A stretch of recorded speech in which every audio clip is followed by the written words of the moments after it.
Benang basah tak mungkin ditegakkan.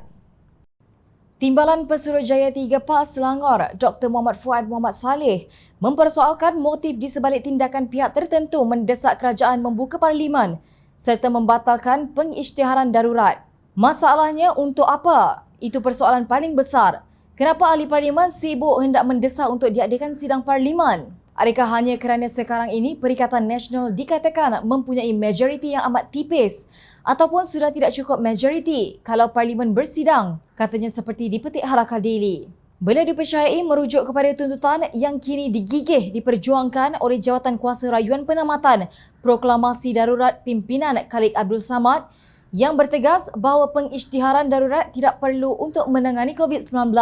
Menurut Muhammad Fuad, walaupun perkara itu mampu untuk dilaksanakan dengan kawalan pematuhan prosedur operasi standard SOP yang ketat dengan syarat-syarat tertentu, namun ia masih menimbulkan persoalan mengapa pembangkang begitu terdesak. Sibuk mendesak untuk apa sebenarnya mendesak diadakan sidang parlimen?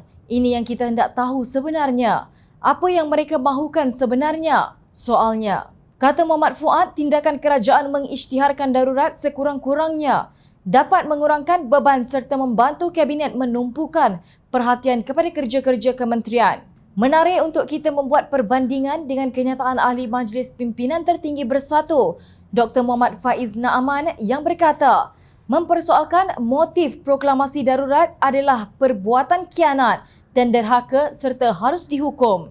Muhammad Faiz berkata perkenaan yang di-Pertuan Agong Al-Sultan Abdullah Riayatuddin Al-Mustafa Billah Shah menerima permohonan Perdana Menteri Tan Sri Muhyiddin Yassin untuk proklamasi darurat adalah berdasarkan kebijaksanaan baginda. Katanya sebarang ejekan, sindiran dan putar belit niat sebenar proklamasi darurat yang diperkenan yang di-Pertuan Agong boleh dianggap sebagai derhaka. Sama ada dilakukan orang biasa atau golongan ternama, secara terang-terangan atau terselindung, ia wajar dilihat sebagai suatu bentuk hasutan dengan niat jahat untuk menghilangkan hormat serta ketaatan rakyat terhadap institusi raja berperlembagaan di negara ini.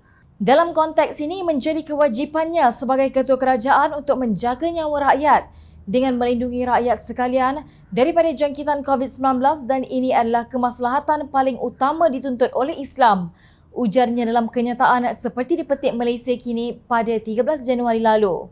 Namun pada 24 Februari yang di-Pertuan Agong bertitah bahawa parlimen boleh bersidang walaupun dalam tempoh darurat. Datuk Pengelola Bijaya Diraja Istana Negara, Datuk Indra Ahmad Fadil Syamsuddin dalam kenyataan Istana Negara berkata, tanggapan sesetengah pihak bahawa pelaksanaan proklamasi darurat menghalang parlimen untuk bersidang adalah tidak tepat. Malangnya, pemimpin Perikatan Nasional memperlekehkan titah yang di-Pertuan Agong tersebut dengan enggan membenarkan parlimen bersidang walaupun setelah semua ahli parlimen divaksin. Mengapa kali ini tidak pula Muhammad Faiz melihat keengganan itu sebagai satu pengkhianatan mahupun penderhakaan terhadap titah yang di-Pertuan Agong? Seolah-olah istilah derhaka itu hanya terpakai jika dilakukan oleh pemimpin Pakatan Harapan, tetapi tidak pemimpin Perikatan Nasional dan Barisan Nasional. Malah mereka masih boleh menerima proklamasi darurat ini walaupun tahu kerajaan baru saja menjara kumpulan wang amanah negara KWAN berjumlah 5 bilion ringgit dari keseluruhan 17.4 bilion ringgit untuk perbelanjaan vaksin tanpa perbahasan di parlimen. Justru persoalan Muhammad Fuad mengapa mahu proklamasi darurat ditamatkan dan ia mengurangkan beban kabinet amat melucukan.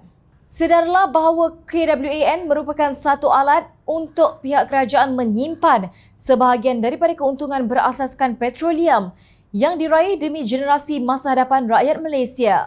Namun mereka tolak tepi kepentingan anak-anak.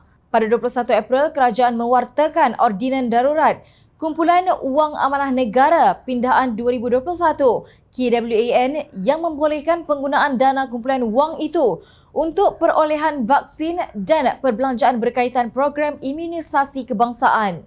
Penjarahan wang KWAN ini dilakukan dengan berselindung di sebalik darurat. Amat janggal apabila pihak yang dilihat seperti intelektual cuba menegakkan benang basah kerajaan yang sebenarnya dibina di atas pengkhianatan mandat rakyat dan kemudian mengisytiharkan darurat setelah gagal dalam tadbir urus negara. Kini gerombolan ini bergayut pada pagar istana sambil menginjak-injak perlembagaan persekutuan. Kata pemikir politik tersohor Ibnu Khaldun, negara mengalami kehancuran apabila generasinya tenggelam dalam kemewahan, ketakutan dan kehilangan makna kehormatan, keperwiraan serta keberanian. Tidakkah kalian rasa malu kepada rakyat yang sentiasa memerhati